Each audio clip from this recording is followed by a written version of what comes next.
All right, so one thing.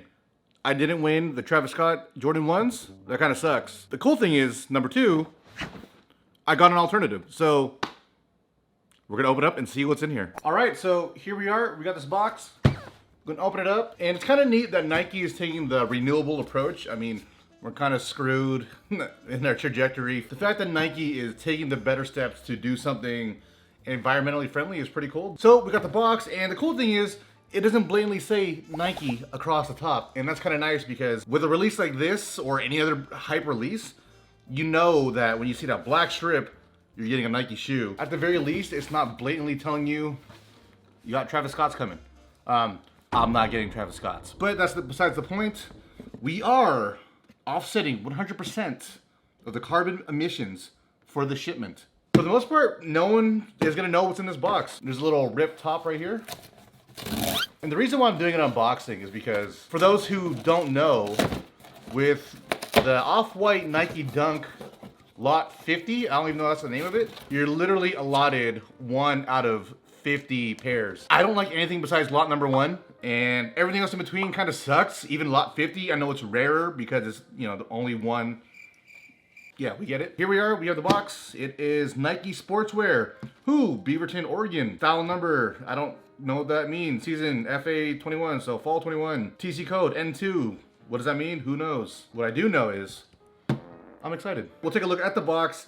It's kind of neat because it has faux duct tape around the edges of the box. The Nike swoosh looks to be hand-drawn. Obviously, it's not, but that would've been cool.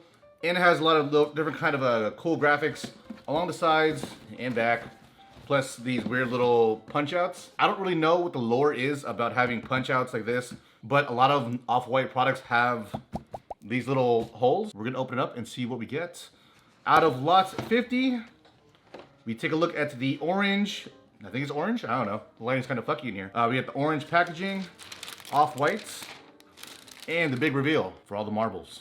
What do we get? Out of 1 out of 50 different styles brought to us by Off-White by Nike. More paper, didn't realize that. Okay, never mind. Oh! It ain't bad. All right, this ain't bad. Man. Oh, that's weird.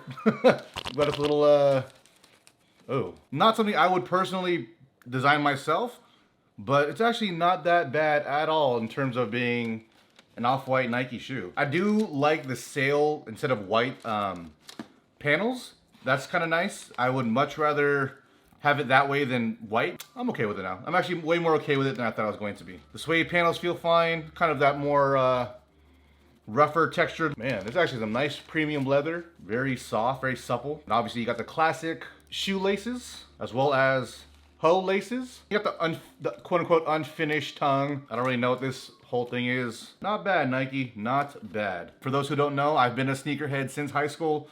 Not as hardcore for a few years in between, but slowly getting back into it because of how easily accessible Nike has been to get. Now that they have the sneakers app as well as StockX, it's been a little bit easier to get Nikes because at the very least, I don't have to camp out. If it came out to me actually trying to get these, I probably wouldn't buy them, but they're here now, so we'll take it. And I guess that's it. There's nothing really left to say, but till the next time, palm hard.